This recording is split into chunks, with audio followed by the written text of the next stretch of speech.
Vamos lá, tomar vacina. Uhul. Agora são 6h15, né?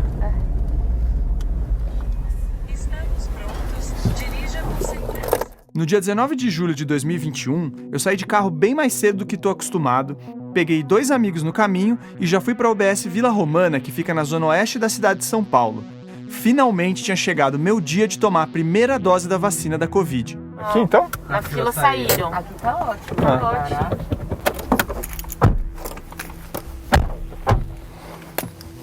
Eu vou te falar que eu tava bem animado na fila. E é aquele animado que chega até a ficar meio bobo alegre. Alguma segunda dose aqui? Não, obrigado. Eu posso fazer? Eu posso tomar, se vocês quiserem. Pode tomar a segunda antes da primeira? Já vou lá, vem aqui depois. 3 dias antes do TEL, foi a minha vez de juntar meus amigos de infância para tomar a vacina. Eu nem consegui dormir direito. Salve, família.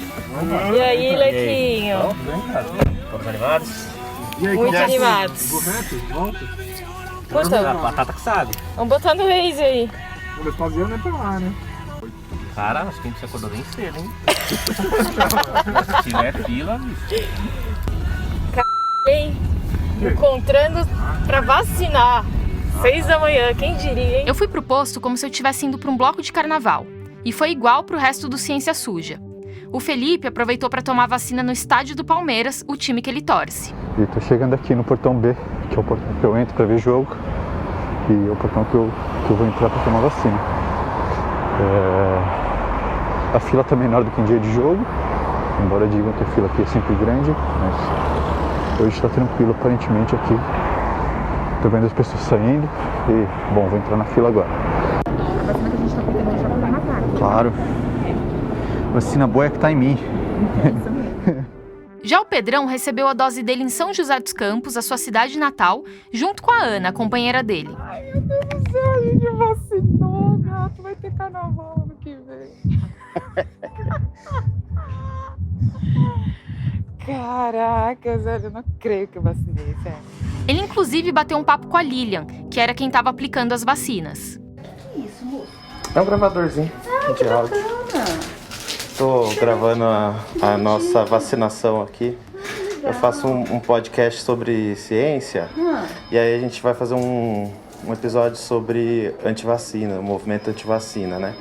Olha. E aí a gente quer falar justamente o contra. É importante vacinar, né? As pessoas não tomam vacina, mas não é um direito dela de não querer alguma coisa dentro do corpo dela, porém ela vive uma sociedade, não é ético com as outras pessoas, né? Exatamente. Penso eu, né? É um acordo coletivo, né? E isso, a gente vive em comunidade, então esses homens ligam, né? Não pode, né? Obrigado, viu? O dia da vacina foi um dia de festa pra gente. É óbvio que os cuidados com a Covid continuam, mas foi um momento simbólico, de esperança, meio que de uma luz no fim do túnel. Então, depois de tomar a primeira dose, ficou ainda mais difícil seguir esse episódio e se embrenhar no mundo de gente que é anti-vacina. Como é que pode eu ficar tão feliz de fazer fila de madrugada do lado de fora de uma UBS e ao mesmo tempo ter pessoas que batem no peito para dizer que não tomam vacina, qualquer vacina, nem amarradas? Como entender esse depoimento aqui? Jamais eu tomaria essa vacina de novo. A coisa que mais me arrependo é ter aceitado tomar essa vacina. E eu peço para as outras crianças, outras mães, por favor, não tome mais essa vacina, não deixe seus filhos tomar essa vacina, não, porque... A adolescente que você ouviu agora nem tá falando da vacina contra a Covid. Essa entrevista é de 2019, antes da pandemia, para uma matéria do jornal Acre 24 Horas. A menina, na verdade, estava se referindo à vacina contra o HPV, um vírus que pode causar câncer. E ela sofreu mesmo depois que se vacinou, porque começou a ter convulsões. Isso aconteceu de verdade. Só que essas convulsões não tinham nada a ver com os componentes da vacina, o que ficou comprovado. Ainda assim, teve quem se aproveitasse do caso dessa e de outros adolescentes para disseminar o medo e criar a primeira associação antivacina no Brasil com sede e tudo. E a gente sabe que são famílias simples, então a pergunta é: quem custeia essa associação? Quem custeia esses advogados? Foi apurando esse tipo de história que a gente viu que parte da hesitação vacinal de hoje foi criada, foi fabricada. O movimento antivacina não é nada espontâneo. Ele tem vários interesses financeiros e ideológicos. O pai dos antivaxxers da atualidade é o inglês Andrew Wakefield. Ele publicou em 98 um estudo fraudulento que associava a vacina tríplice viral ao autismo e ganhou muito dinheiro com isso.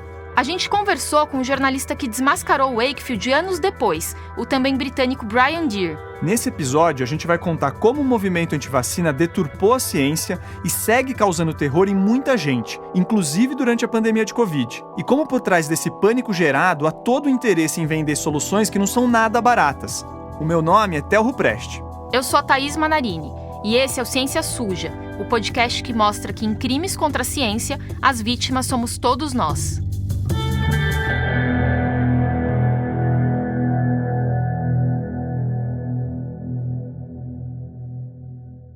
Quando a gente se candidatou ao edital do Instituto Serrapilheira para podcast de divulgação científica, e isso foi no meio de 2020, a ideia era estrear com esse episódio aqui, sobre o movimento antivacina. Para o processo de inscrição, a Thaís, o Felipe, o Pedrão e eu chegamos a gravar um teaser que focava nesse assunto.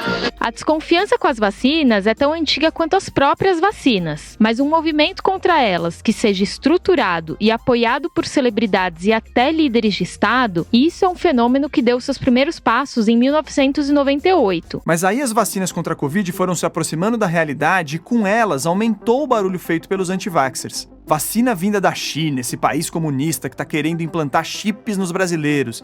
Vacina desenvolvida em tempo muito curto. Vacina que pode mexer com DNA. De repente, um monte de motivo furado foi usado para tentar desacreditar a imunização. Nosso presidente e seus apoiadores aprontaram várias nesse sentido. Um idiota que está dizendo, dando um péssimo exemplo, eu já tive o vírus.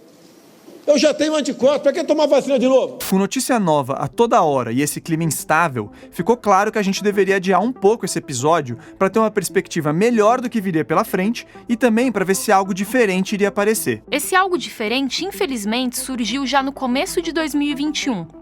Em fevereiro, a primeira associação antivacina do Brasil, com sede, CNPJ e tudo, foi fundada em Rio Branco, no Acre. É a Abravac, ou Associação Brasileira de Vítimas de Vacinas e Medicamentos. O curioso é que a história da Abravac tem menos a ver com a Covid e mais com o HPV. Tudo começou em 2014, quando o Brasil disponibilizou a vacina contra esse vírus na rede pública para meninas de 9 a 13 anos. A campanha começou bem, com as injeções sendo dadas principalmente nas escolas. Até que nesse mesmo ano, uma adolescente no Acre desmaiou depois de tomar a vacina, o que deixou os colegas da fila em pânico. De repente, pintou um caso de convulsão pós-vacina. E aí mais outro, e mais outro. Quando é para começar as convulsões, ela começa com muita dor na cabeça, dor no corpo, ânsia de vômito. E aí ela começa a convulsionar. Ela convulsiona muito, 5, 6 pessoas para segurar ela quando ela está com uma crise muito forte. Na casa da Alcirene, 2 crianças sentem reações pós-vacina. Desde cedo ela disse, mãe, tô tonta. Tô tonta, mãe. Minha filha come uma pera, minha filha. E é direto, come, mas só que ela bota pra fora, filha. Cada não tem enrolido não, Janaína. Porque eu acho que, às vezes eu acho que não tem cura, às vezes eu acho que se eu tiver de morrer vai ser assim. O que você sente? Ai, me sinto totalmente assim, uma menina doente. As imagens, elas são fortes. Você vê umas meninas convulsionando e mães e pais desesperados querendo entender o que aconteceu. O pior é que muitas dessas meninas continuavam apresentando problemas um bom tempo depois da vacinação. Até dezembro de 2019, 82 casos mais ou menos parecidos haviam sido registrados, segundo reportagem da revista Questão de Ciência. Foi só em 2019 que finalmente o Ministério da Saúde resolveu agir e chamou pesquisadores da Universidade de São Paulo para entender essa história. Entre eles estava o médico psiquiatra José Galute Neto. É importante as pessoas entenderem como é que isso chegou pra gente, né? Quer dizer, o que um psiquiatra tem a ver com vacina de HPV no Acre, né? Além de ser uma referência na psiquiatria, o Galute entrou nesse caso porque é responsável até hoje pela unidade de videoeletroencefalografia do Instituto de Psiquiatria do Hospital das Clínicas de São Paulo. O nome é complicado mesmo. Que eu vou abreviar aqui como vídeo EG, para ficar mais simples, para as pessoas entenderem. Com esse exame, esse vídeo EG, dá para ver o padrão de atividade do cérebro durante as convulsões e fora delas. E a partir daí, você consegue saber se a reação tem alguma natureza neurológica ou se é emocional. Porque tem isso mesmo. Quando o caos no Acre foi reportado para o Gallucci e para os outros pesquisadores, eles logo levantaram uma pergunta. Será que é algum componente da vacina que está causando esses problemas? Ou será que é uma reação psicogênica em massa? Reações psicogênicas em massa são aqueles episódios em que um grande estresse emocional gera problemas inclusive físicos e que vão se espalhando em uma população. No episódio do Acre teria acontecido mais ou menos o seguinte. De repente, uma jovem desmaia após a vacinação, o que pode mesmo acontecer por medo, independentemente do que tem dentro das seringas. Mas aí, os outros adolescentes na fila ficam em pânico. Eles fazem um fuzuê e contam a história para os amigos e para os pais. O burburinho ganha repercussão, até que um tempo depois, outros jovens, já assustados, vão lá e convulsionam depois de se vacinarem. O boca a boca chega à imprensa, que espalha a notícia sem as devidas ponderações. Aí, as reações psicogênicas ganham mais escala e o círculo vicioso está formado. Eu sei que parece exagero o medo de vacina se transformar em um quadro de convulsões contínuas, com direito a sangramento nasal, dores pelo corpo e alterações do ritmo menstrual. Mas esse tipo de fenômeno pode sim ser causado por um estresse intenso. Isso já aconteceu várias vezes na história, com ou sem vacinas no meio. Na Primeira Guerra Mundial, houve uma onda de crises psicogênicas. De tão amedrontados com o gás mostarda, soldados nas trincheiras começaram a apresentar manifestações típicas de intoxicação. E isso mesmo em batalhas nas quais essa arma química nem foi utilizada. Já depois do ataque às Torres Gêmeas de 11 de setembro, americanos começaram a passar mal por supostamente terem sido infectados com antrax. Só que não era o caso. Tem eventos de vacina em gotinha contra a cólera, por exemplo, no Vietnã, que gerou uma série de crises psicogênicas. E tem outras vacinas, por exemplo, sarampo, própria HPV, em vários países, Itália, Canadá. E no quesito reação psicogênica em massa, os adolescentes são especialmente vulneráveis. Em 98, um menino desmaiou depois de tomar a vacina contra tétano e difteria na Jordânia. Quando seus colegas que também tinham se vacinado descobriram, 20 passaram mal.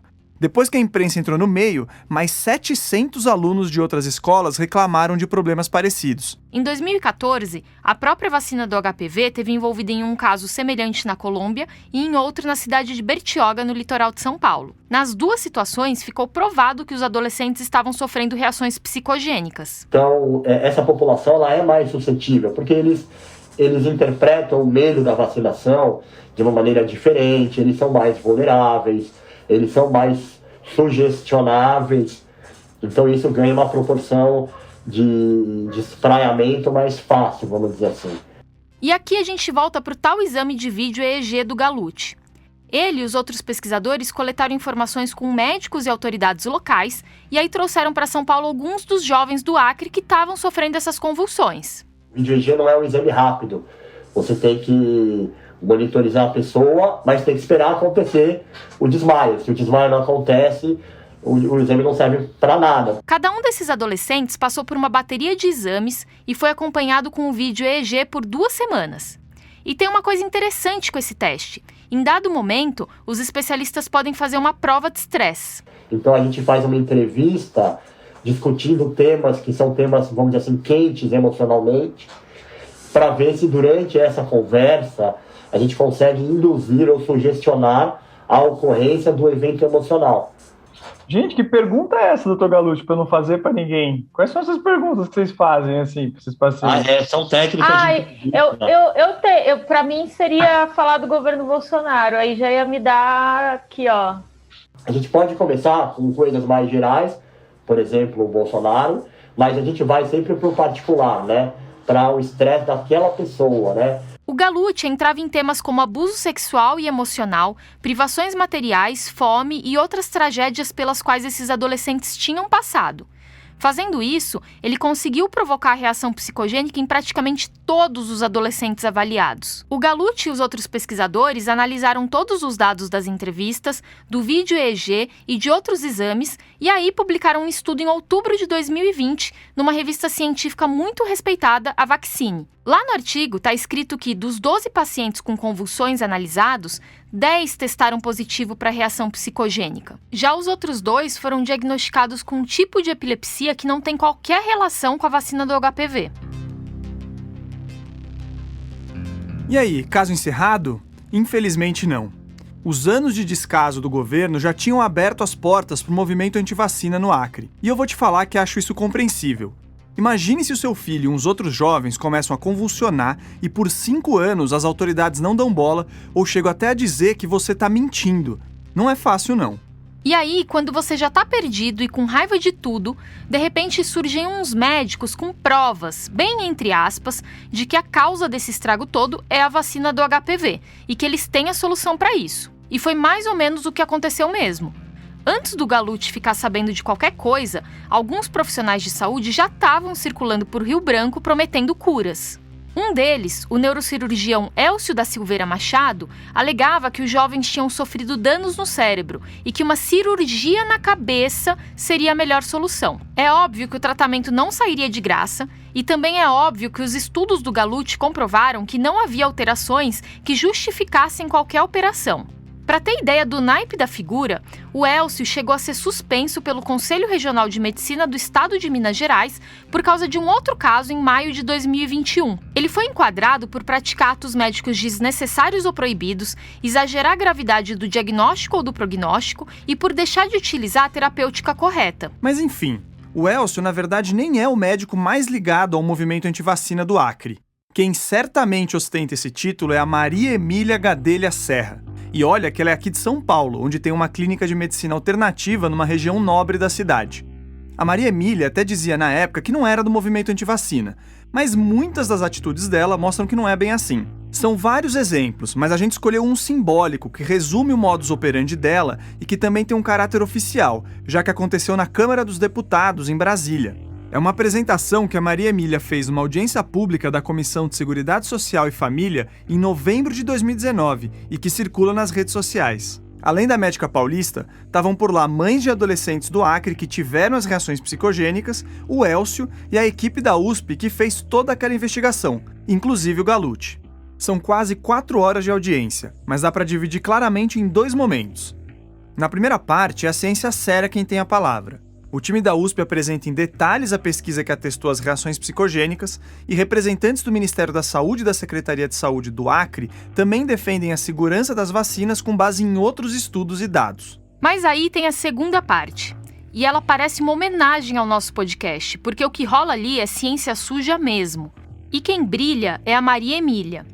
Ela extrapola o tempo que cada um dos oradores tinha e dispara uma chuva de desinformação, fake news e teorias da conspiração.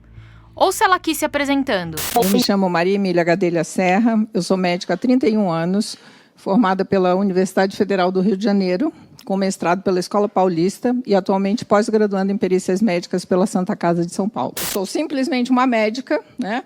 Muito estudiosa, tenho muito orgulho da minha trajetória profissional, por acaso, né? E eu espero que a minha presença aqui hoje traga luz. Nada mais do que isso. A Maria Emília conta que caiu nessa história da vacina meio sem querer, quando procurava um tema para o trabalho de conclusão de curso da pós-graduação e ficou sabendo do caso por contatos no Ministério dos Direitos Humanos, chefiado pela Damares Alves. Teria sido a ministra quem perguntou se ela tinha alguma ideia do que poderia estar acontecendo no Acre. Foi aí que a Maria Emília se embrenhou na história, revisou a literatura médica e provou nas palavras dela que era a vacina do HPV que tinha sequelado as adolescentes no Acre e em outros lugares também. Naquela audiência de 2019 em Brasília, ela usou argumentos desse tipo aqui. Eu fui treinada numa metodologia da medicina alemã, né, que é uma espécie de sessão detetive. Sem dúvida nenhuma, o problema é estrutural da vacina e não dá para corrigir. Eu não tenho nenhum conflito de interesse a declarar. Essa vacina gosta de veia, ela não gosta de artéria. A vacina promove a redução dos casos de câncer do colo do útero. Sinto muito, mas é mentira. A contaminação por metais pesados, tudo isso na internet. E isso aqui, então, não passa de lixo comprado. Por que tem que pagar a campanha de mídia do nosso dinheiro para promover uma vacina? Fundação Bill e Melinda Gates patrocinando. Eu solicitei, né? Até agora não fui ouvida, a suspensão da vacina.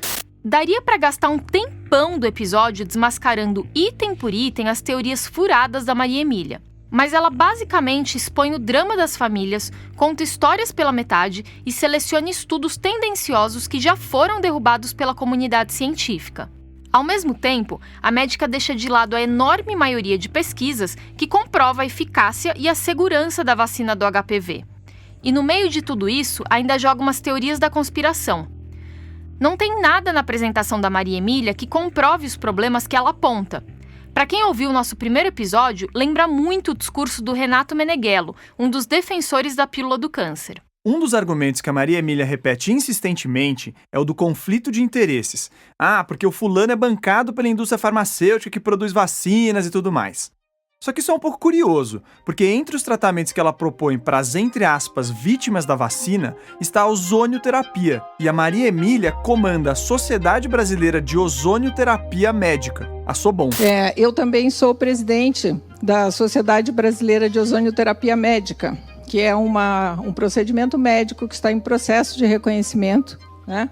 Existe um certo conflito, né, com o Conselho Federal de Medicina. Então eu quero dizer para vocês que eu ouvi comentários no Acre de que eu estou envolvida nesse tema em função da ozonioterapia. A ozonioterapia é apenas uma ferramenta terapêutica para tentar devolver qualidade de vida para essas meninas. Aí não tem conflito de interesse, né? No site do Movimento Ozonizados do Brasil, do qual ela também faz parte, está escrito que a ozonioterapia funciona contra mais de 200 doenças, do câncer ao autismo. Só que não há nenhuma evidência séria disso. Os estudos que trazem supostos benefícios dessa técnica estão recheados de falhas ou nem são feitos com humanos. A prática é considerada experimental pelo Conselho Federal de Medicina e já foi condenada pelo FDA nos Estados Unidos. Um documento desse órgão de vigilância sanitária diz o seguinte: o ozônio é um gás tóxico sem aplicações médicas conhecidas em tratamentos específicos, adjuvantes ou preventivos. Para o ozônio ser efetivo como germicida, ele deve estar presente em uma concentração muito maior do que a tolerada por seres humanos e animais. Mas a Maria Emília nunca se deu por vencida.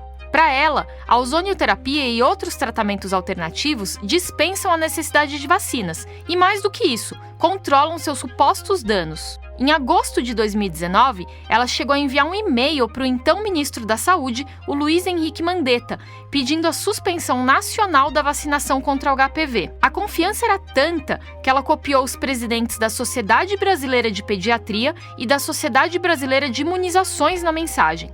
Então, dá para dizer que, de certa forma, ela ajudou a alertar a comunidade para o que estava acontecendo no Acre, embora de um jeito bem torto. Esse barulho que a Maria Emília e outros antivaxxers vinham fazendo meio que obrigou o Ministério da Saúde a agir, e aí que o Galute entrou na história.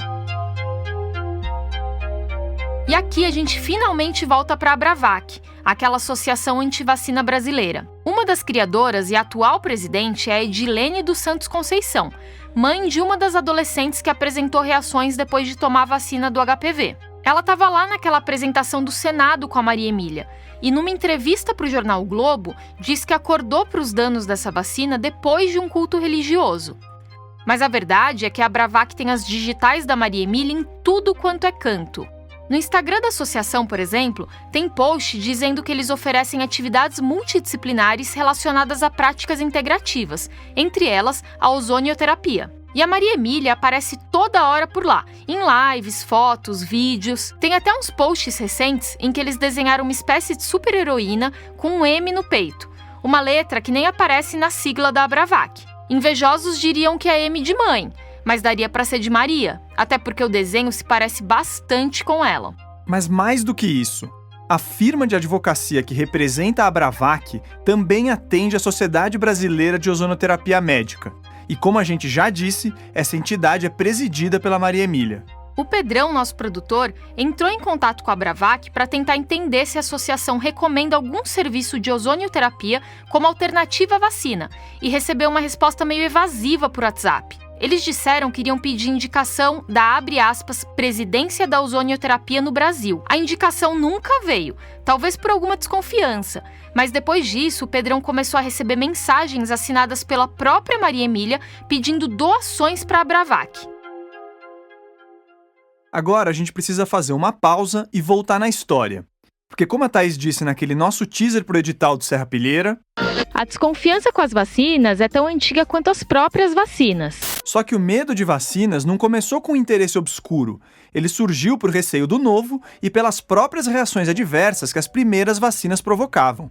Tem uma ilustração do século XIX do britânico James Gillray que mostra pessoas recém-vacinadas com chifres ou com cabeças de vaca surgindo pelo corpo. Sim, nessa época tinha gente que falava que quem tomasse vacina desenvolveria características bovinas. Eu não sei se isso é mais ou menos bizarro do que acreditar que as vacinas vêm com chip, mas essa relação com as vacas não surgiu do nada. Se for para resumir muito a história da imunização, daria para dizer que umas vacinas versão beta foram usadas na China mais ou menos nos anos 1000 depois de Cristo.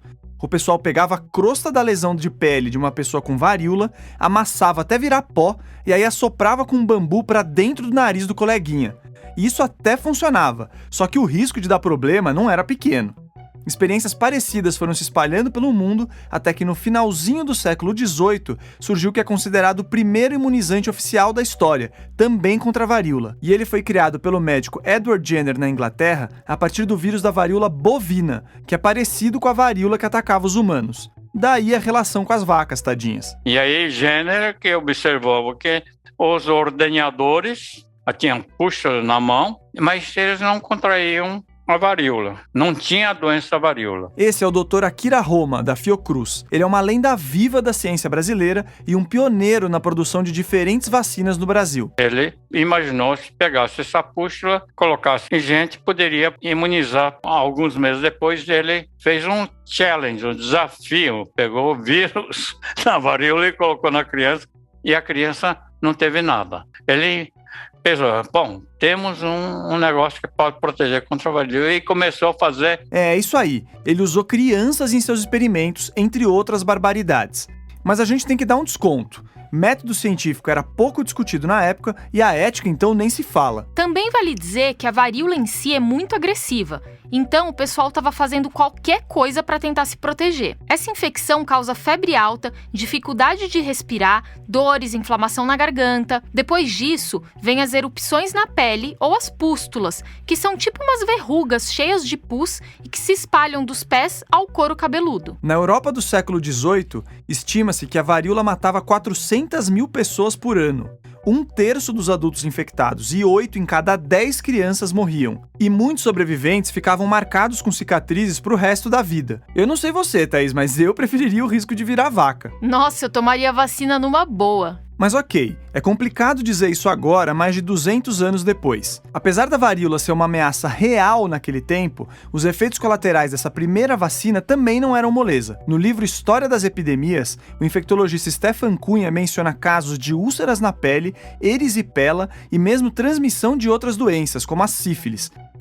Esterilização não estava muito na moda na época. E fora que a vacina não vinha em uma ampola bonitinha. Ela era retirada direto das tetas de uma vaca com varíola bovina ou de lesões no braço de outras pessoas inoculadas. Isso mudou completamente e hoje o medo de vacina não faz sentido. Só entre 2000 e 2019, as vacinas evitaram 37 milhões de mortes em 98 países do mundo. Até 2030, mais 32 milhões de vidas serão salvas por causa delas. Para cada reação adversa relativamente séria, milhares de pessoas ficam protegidas. E mesmo os eventuais efeitos colaterais graves são bem controlados hoje em dia. Em 1980, quase 200 anos depois da criação da vacina pelo Jenner, a OMS reconheceu que a varíola estava erradicada do planeta. Isso depois de ter matado só no século XX quase 300 milhões de pessoas. No Brasil, os últimos casos foram registrados em 1971. Isso foi pouco mais de meio século após o início de uma turbulenta campanha de vacinação, que acabou virando uma das maiores convulsões sociais que o país já presenciou.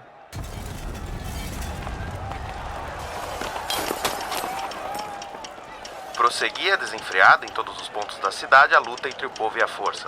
A Rua do Regente, cheia de casas velhas, estava interceptada por barricadas feitas de montões de areia, veículos arrebentados, pedras e postes de iluminação. Também ali penetrou a cavalaria, travando com os defensores do terrível reduto um sangrento combate. Os mortos e os feridos eram amontoados dentro das casas em ruínas. As casas de armas haviam sido saqueadas, o necrotério cheio de cadáveres. Fábricas, as estações das barcas e da estrada de ferro eram rudemente atacadas, ficando os vidros de todas as janelas reduzidos a estilhaços. O relato que você acabou de ouvir é do Sertório de Castro, repórter do Jornal do Comércio que cobriu esses tumultos em 1904, que hoje nós conhecemos pelo nome de Revolta da Vacina. Essa citação e muitas outras estão no livro A Revolta da Vacina, do historiador Nicolau Shevchenko. O negócio é que a vacina da varíola foi só o estopim para a revolta. Dá para dizer que a vida dos brasileirinhos e brasileirinhas não estava nada fácil na virada do século XIX para o XX. Crise econômica, desemprego, inflação, essas coisas do passado que a gente nem sabe mais o que são hoje em dia. Foi mais ou menos assim.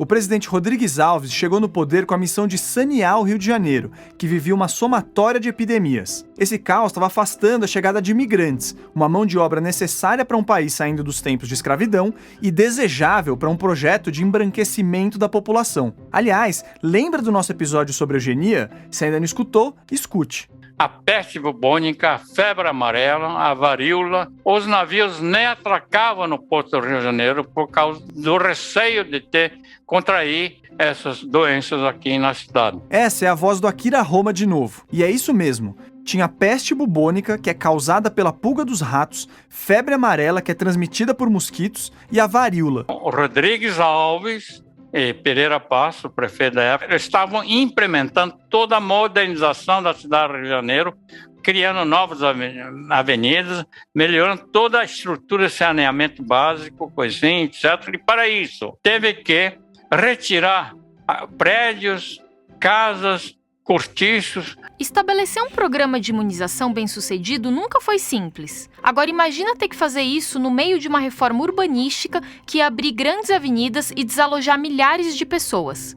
E tem mais, a população carioca não era muito fã do presidente, um paulista que representava a elite cafeicultora. Mas disposição não faltou para o Rodrigues Alves. Ele já tinha perdido uma filha para a febre amarela e queria tanto tirar o Rio de Janeiro da crise sanitária que deu carta branca para um médico famoso, o Oswaldo Cruz. Ele tinha 28 anos na época e meteu o louco para acabar com essas infecções. O Oswaldo Cruz criou, por exemplo, as Brigadas Mata-Mosquitos, que fumegavam a cidade inteira e ainda entravam na casa das pessoas sem pedir licença. Ele conseguiu, então, acabar com a febre amarela com medidas draconianas. Entrava nas casas e acabava com os criadores dos mosquitos, coisas assim, etc. No caso da peste bubônica, a solução era diminuir a população de ratos. E para isso, Oswaldo Cruz criou uma solução que evidenciou o espírito do empreendedor brasileiro. Teve uma grande participação da população, que a população caçava os ratos e levava para ele, que ele pagava pelos ratos. Mas chegou um momento que ele parou de comprar porque ele começou a ver que a população estava criando rato para levar para ele. Mas para acabar com a varíola, só com vacina mesmo. E como a resistência era grande, a solução do presidente foi apresentar um projeto de vacinação obrigatória. A ideia passou no Congresso no dia 31 de outubro de 1904 e foi para regulamentação. 5 dias depois foi criada a Liga contra a Vacina Obrigatória, um movimento que tinha como um dos líderes o senador Lauro Sodré. Ele era um militar e queria dar um golpe para derrubar o Rodrigues Alves. No Congresso e nas ruas, o Sodré e sua turma insuflaram a população. Eles criticaram as multas, as ameaças de demissão e as outras imposições para quem não queria se vacinar. E apelaram inclusive para o moralismo, já que as mulheres teriam que expor os braços em público, uma indecência completa. Pois bem, as regras da vacinação elaboradas pelo próprio Oswaldo Cruz e mais esse movimento político incendiário estouraram um barril de pólvora, como mostra o livro do Nicolau Shevchenko nesse trecho aqui. Não se cogitou a preparação psicológica da população, da qual só se exigia a submissão incondicional. Essa insensibilidade política e tecnocrática foi fatal para a lei da vacina obrigatória. Infelizmente, não só para ela. Publicada a regulamentação, já no dia seguinte, 10 de novembro, as agitações se iniciavam com toda a fúria que as caracterizaria. Daí em diante, a Liga contra a Vacina Obrigatória perdeu as rédeas da insurreição e a cidade virou de cabeça para baixo. Depois que estava tudo destruído, o governo revogou a lei da vacinação obrigatória. Foram quase 2 semanas de tiro, porrada e bomba. Foi, assim, uma revolta popular mesmo, né, causando 30 mortes. mais de 1.000 prisões e pelo menos 500 pessoas que foram deportadas, tiraram aqui do estado. Por mais que houvesse uma resistência à campanha de imunização, deu para ver que a vacina mesmo foi só um pretexto para uma revolta mais profunda contra a truculência do governo e as condições péssimas de vida, e que foi incentivada por uma oposição interessada num golpe militar. Esse episódio da nossa história mostra como os movimentos anti-vacina não são de hoje e surgem a partir de interesses distantes do bem-estar da população. Mas a verdade é que nem essas trapaças políticas do passado chegam perto do que aconteceu em 1998 na Inglaterra, pelas mãos de um cara chamado Andrew Wakefield. O que ele fez ali marcou o movimento antivacina moderno, que é uma máquina de gerar dinheiro. Depois do intervalo, a gente conta sobre esse, que foi um dos maiores casos de ciência suja do mundo.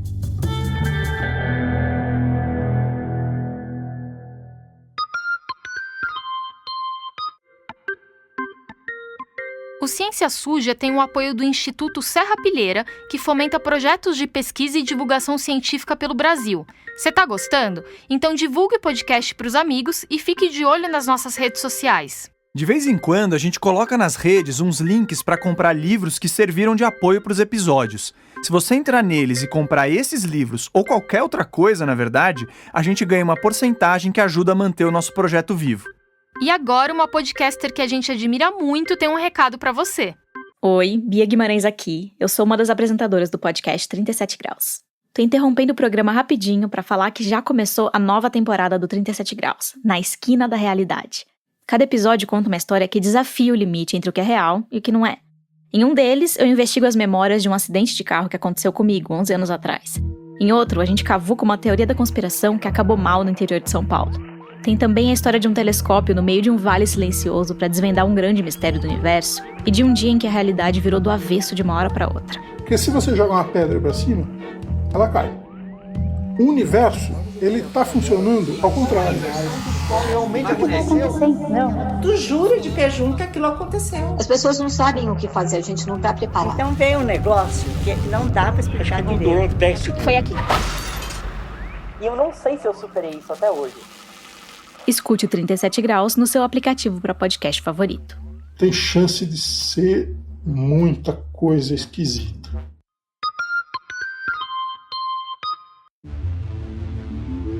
No dia 26 de fevereiro de 98, um auditório do Royal Free Hospital em Londres estava cheio de jornalistas. Eles foram lá para acompanhar a divulgação de um estudo que seria publicado 2 dias depois na revista científica The Lancet. Todos estavam olhando para 5 médicos sentados atrás de uma mesa, e entre eles tinha o tal Andrew Wakefield. E foi aí que o caos começou. O Wakefield atacou a vacina tríplice viral, que protege contra sarampo, cachumba e rubéola. Ele contou que 12 crianças analisadas haviam desenvolvido sinais de autismo mais ou menos uma semana depois de tomar a injeção. Segundo o médico, o imunizante gerava uma inflamação no intestino que deixava moléculas tóxicas escaparem para o sangue, chegarem no cérebro e causarem danos. Os outros especialistas na coletiva de imprensa até tentaram dizer que não era o caso de suspender qualquer vacinação, mas as manchetes no dia seguinte destruíram a fama da tríplice viral. O resultado foi um desastre.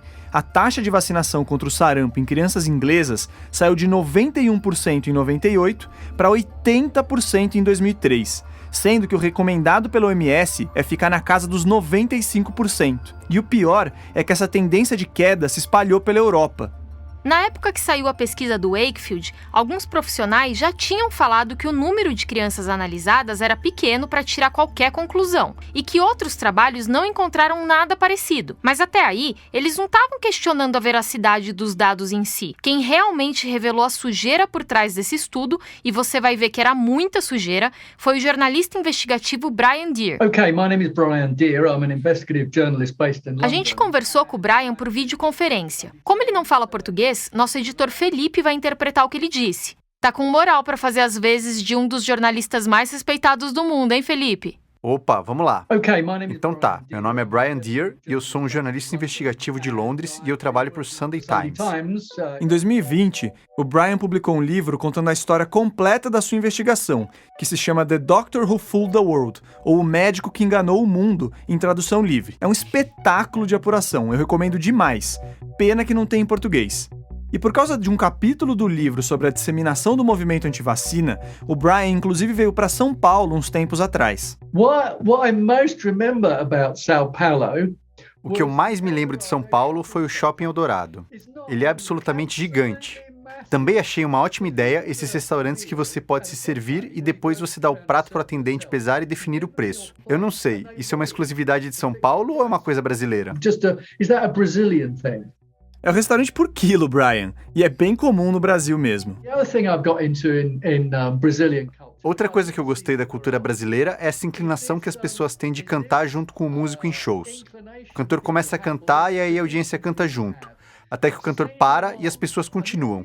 É brilhante. Mas bom, isso não são fatos científicos. Verdade, vamos para a parte séria então.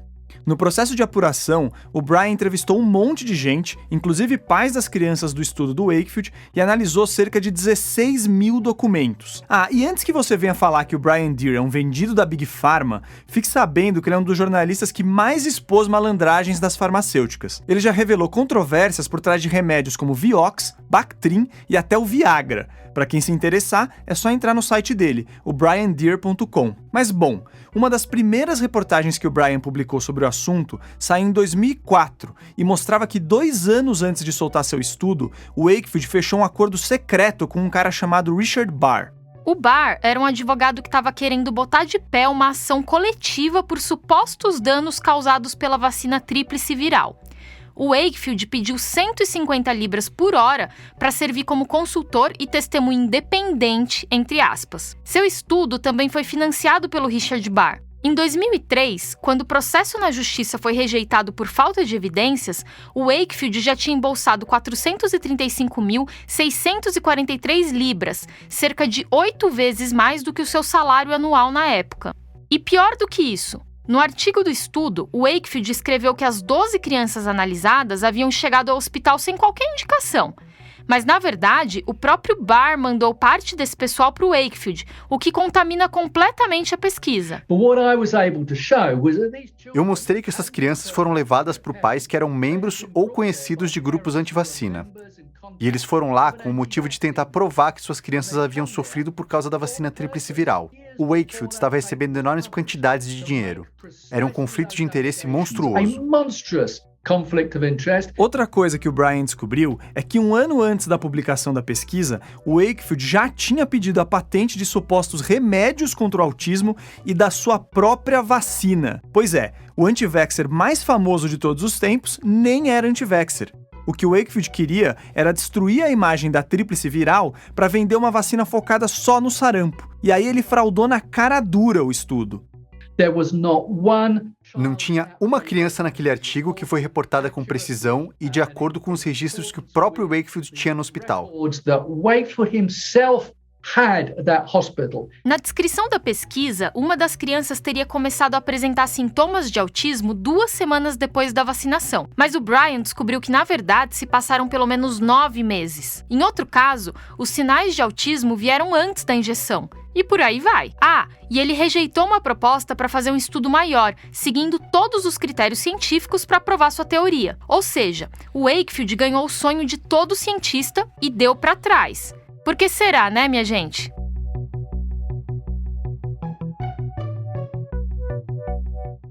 Depois de tanta pancada, o estudo foi retratado pelo The Lancet em 2010. No mesmo ano, o Wakefield teve o registro médico cassado por fraude, desonestidade e desprezo pela saúde das crianças. Pois é, tem isso também. Esse doce de pessoa submeteu as crianças daquela pesquisa a exames intestinais agressivos. Várias delas vomitavam, apresentavam hemorragias e deixavam de se alimentar depois dos testes. Para mim é inacreditável que um embuste desse seja idolatrado até hoje, mas ele é e continua ganhando uma nota por isso. Nas últimas décadas, o Wakefield tem atuado mais nos Estados Unidos. Ele é bancado por empresários meio esquisitos, recebe doações de pais desesperados, faz palestras. Em 2016, o Wakefield chegou a dirigir um filme antivacina que empilha um monte de notícias falsas. Ainda assim, celebridades como o ator Robert De Niro defenderam o pseudodocumentário, que arrecadou $1 milhão em 6 meses. No ano seguinte, o Wakefield estava no evento que marcou o início da presidência do Donald Trump. Ele sempre foi alguém disposto a dizer qualquer coisa que dê a ele uma plataforma para ganhar apoio das pessoas que ele vai atrás para ganhar dinheiro. O que nos últimos 20 anos, essencialmente foram pais imensamente vulneráveis de crianças com questões mentais. O Wakefield faz com que essas pessoas acreditem que a culpa é delas por vacinarem seus filhos e os deixarem desse jeito. It was their own fault for vaccinating their child. Desde o caso Wakefield, o movimento antivacina se profissionalizou de um jeito assustador. A antropóloga Anna Kata, da Universidade McMaster, no Canadá, listou mecanismos que sites com essa pegada usam para disseminar suas ideias. Entre eles, questionar a segurança e a eficácia das vacinas, afirmar que a vacinação ataca as liberdades individuais, gerar um apelo emotivo e defender tratamentos alternativos. Esse último ponto é bem importante. Em 2019, um estudo feito pela Havas, em parceria com a Sociedade Brasileira de Imunizações, mostrou que muitos sites e grupos antivacina nas redes sociais daqui defendem um estilo de vida mais natural. Eles atacam os imunizantes que vêm da indústria e aí sugerem comprar aquele chá ou aquele suplemento que, nossa, curiosamente está no link aqui embaixo. A pesquisa da Havas indica, por exemplo, que em 2019, 32% dos conteúdos antivacina analisados que chegaram ao Brasil eram traduzidos de um só site americano. É o Natural News, ou Notícias Naturais. E olha, é brincadeira o que tem de anúncio para comprar tratamento sem comprovação científica por ali. E a gente não tá falando que você agora deve odiar a natureza e consumir só coisa que vem da indústria. Pelo contrário. Eu, por exemplo, já fiz várias matérias sobre alimentação saudável e sei muito bem do impacto dos ultraprocessados e de como frutas, verduras, legumes e por aí vai são essenciais para o corpo.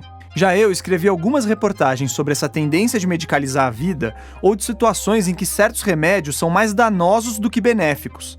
Só que a crueldade do movimento antivacina é pegar um pedacinho dessa história, distorcer o resto e fazer a gente acreditar que a solução para os diferentes problemas de saúde estava sempre escondida ali no canteiro do vizinho. O resultado de tanta desinformação é que aquele mesmo estudo da Havas aponta que 67% dos brasileiros acreditam em pelo menos uma declaração errada sobre as vacinas. Para entender mais o apelo dos movimentos antivacina, a gente resolveu conversar com a médica Isabela Balalé. Ela é vice-presidente da Sociedade Brasileira de Imunizações e participou de várias campanhas de comunicação bem-sucedidas envolvendo vacinas. Aliás, a comunicação antivacinista está de 10 na nossa. A gente é zero empático. A nossa comunicação, não é só no Brasil, boa parte do mundo, ela se limita a dizer, venha se vacinar. Você vai fazer eu sair de casa para vacinar só porque você quer. Você tem que mostrar para mim que você está preocupado comigo. Para Isabela, a gente tem que voltar a sensibilizar as pessoas. Tem que ter mais gotinha, mais mostras reais do impacto da imunização, mais emoção. O antivacinista, ele toca no coração das pessoas. Porque ele fala aquilo que me preocupa. Você pode morrer. Claro que o movimento antivacina está longe de ser o único responsável pelas quedas nas taxas de vacinação pelo mundo. A gente poderia falar, por exemplo, do calendário de imunização, que está cada vez mais complexo, e também do horário de funcionamento dos postos de saúde, que é incompatível com a rotina da maior parte da população. E eu acho que também tem uma questão que nós somos vítimas do nosso próprio sucesso. A população não vê mais doença, não tem mais epidemias. Então, a população pergunta, mas então, por que eu vou me vacinar? Verdade, Akira. As vacinas controlaram doenças ao ponto de as pessoas e até profissionais de saúde não terem medo mais dessas infecções. Mas assim, também não dá mais para ignorar que a semente do movimento antivacina já foi plantada no nosso país. Eu, por exemplo, entrevistei a Isabela antes da pandemia umas boas vezes. E em todas, ela fez questão de dizer que o movimento antivacina teria muitas dificuldades por aqui. Mas sei lá, dessa vez eu achei ela um pouco mais pessimista. As pessoas hoje estão 100% desconfiadas de tudo. Você tem esse campo fértil de desconfiança. Agora, então, com a pandemia, meu Deus do céu. Quem está se aproveitando desse clima atual de guerra é a Maria Emília Gadelha Serra, de novo. Se lá para 2019 ela dizia que a sua briga era só contra a vacina do HPV, agora seus ataques vão também para as doses que protegem do coronavírus. Bem, a situação em relação a essa questão da vacinação contra a Covid no Brasil é extremamente preocupante. Nós estamos acompanhando os relatos de eventos adversos, muitos casos, uma subnotificação enorme. E você não vai se surpreender nada se a gente te contar que um dos tratamentos alternativos que ela defendia contra a Covid era a ozonioterapia. Haja coincidência. Todos os mecanismos envolvidos do ponto de vista da bioquímica e da fisiologia do ozônio explicam o seu efeito benéfico no tratamento da Covid-19. Aliás, sabe esse caso bizarro envolvendo o médico negacionista Anthony Wong, que morreu no começo do ano e que a revista Piauí descobriu que foi de Covid e que a Prevent Senior ocultou essa informação? Então, ele recebeu ozonioterapia. E uma outra matéria, essa da Globo News, traz um prontuário do Anthony Wong que tem o nome da Maria Emília no meio. A cerejinha tóxica do bolo é que no dia 22 de julho, a Maria Emília levou pessoalmente para o presidente Jair Bolsonaro um documento assinado por 241 médicos que dizia que as vacinas contra a Covid não têm comprovação científica, o que é completamente mentiroso. Todas as vacinas aprovadas no Brasil demonstraram sua segurança e a capacidade de reduzir o risco de apresentar a doença. O que acontece é que essas vacinas seguem em testes para verificar outras coisas, como o potencial para evitar a transmissão do coronavírus e a duração da proteção. E elas também seguem sendo monitoradas na vida real, e até agora os resultados são excelentes. Depois de mais de 1 ano e meio de pandemia, vir com esse papinho de que as vacinas são experimentais e de que as pessoas estão sendo feitas de cobaia é muita desonestidade. Mas então, por que essa conversa ainda cola? Theo, assim como em outros movimentos negacionistas, a linguagem da comunicação antivacina é simples, é atraente, e a gente tem um exemplo prático disso aqui no próprio Ciência Suja.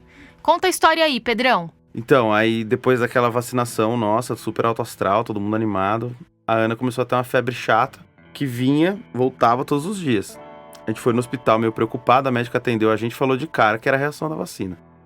Pediu os exames e tal, mas disse que provavelmente era isso. Aí a Ana saiu de lá medicada, plena, zerada de febre e animadona. Show. Era só isso, né? Só que não era só isso. Aí passou alguns dias, a febre voltou. A Ana foi tomando os remédios que a médica receitou, mas aí a gente acabou voltando pro hospital, porque a febre não passava, ela tava com cansaço, dor no corpo. Aí pediram os exames indicativos lá, mostraram que ela tava com infecção, mas não dava pra saber que infecção era essa, onde que era a infecção. Aí ela foi internada na UTI, e eles fazendo todo tipo de exame, eu perguntando pra vocês no grupo do Ciência Suja, se vacina podia mesmo dar tudo isso, vocês, né, falando que era bem improvável que fosse isso. A Thaís até me mandou a bula lá, eu li a bula inteira. Mas o problema é que você vai ficando vulnerável, né? Vários dias a pessoa internada, você sem dormir direito, estresse. Aquele estresse de UTI, né? Buzinando o tempo todo lá. O médico passa uma vez por dia, fala 5 minutos com você. Não é tanto uma crítica, né? Estamos numa pandemia, sistema de saúde, todo mundo sobrecarregado, as coisas funcionam assim mesmo, mas enfim. Essa angústia de não saber, os sintomas começaram depois da vacina. Aí vem um médico, te diz que pode ter sido a vacina, segunda vez já, segundo médico que fala isso, você fica completamente sugestionado, né? Mas o grupo do Ciência Suja me salvou. E aí, pelo 6º dia de internação, ela já estava sem febre e veio o exame dizendo que era Epstein-Barr vírus, o vírus que causa mononucleose. Não tinha nada a ver com a vacina. Aí que tá. Uma estratégia comum do discurso antivacina é utilizar esse tipo de caos para levantar uma suspeita. O pessoal conta uma história pela metade, exagera um fato ou trata uma exceção como se fosse regra. E às vezes a gente cai, porque parece fazer sentido, como aconteceu com a Ana. Dava a impressão que os sintomas tinham surgido por causa da vacina, porque vieram logo depois dela. É aquela coisa, criar uma lógica na sua cabeça é fácil, mas na ciência e na medicina, a pessoa precisa comprovar esse argumento antes de sair falando baboseira ou recomendando ozonioterapia retal por aí. A boa notícia é que a vacinação contra a Covid está avançando no Brasil. E enquanto o número de vacinados cresce, o de internações e mortes cai, porque esse é o objetivo da vacinação. Não é implantar um chip 5G, nem fazer você rotear Bluetooth.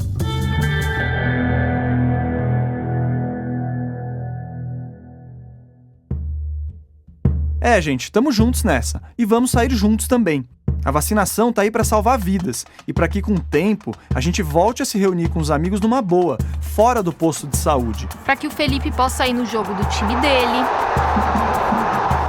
Opa, eu também quero ir no jogo do meu time. E para que volte a ter carnaval, porque a gente aqui no Ciência Suja gosta de carnaval e festa, não desse ódio promovido pelo movimento antivacina. O Ciência Suja é apresentado por mim, Thaís Manarini, e pelo Theo Rupreste. A pesquisa do episódio foi feita por nós dois, pelo Felipe Barbosa e pelo Pedro Belo, da Nave Reportagens. O roteiro é do Pedro, do Theo e do Felipe. A edição, mixagem e trilhas são do Felipe Barbosa. O planejamento das redes sociais é do André Sender. O projeto gráfico é capitaneado pela Mayla Tanferri e tem a colaboração do Guilherme Henrique. Neste episódio, nós usamos trechos da TV Câmara, do programa Acre 24 Horas, da TV Brasil, da Rádio Jovem Pan e de vídeos no YouTube. Eu queria aproveitar e agradecer a Amanda Mileu. Ela é uma colega jornalista que fez um mestrado sobre o movimento antivacina. A conversa que eu tive com a Amanda ajudou a entender como os adeptos desse movimento se comunicam nas redes. Fica também o nosso agradecimento a Silvia Maria Gross, mentora do Ciência Suja, e ao Instituto Serra Pilheira, que apoia a pesquisa nacional e outros projetos de divulgação científica como o nosso. Para conhecer melhor outros trabalhos, acesse o site serrapilheira.org. E siga a gente nas redes sociais. O Ciência Suja está no Instagram, no Facebook e no Twitter. Os episódios estão nos principais tocadores no YouTube. Ah, e tome vacina, não só da Covid. Mantenha sua caderneta de vacinação atualizada. Você protege você mesmo e os outros quando evita a circulação de doenças que ainda estão por aí. A gente se vê no último episódio da temporada.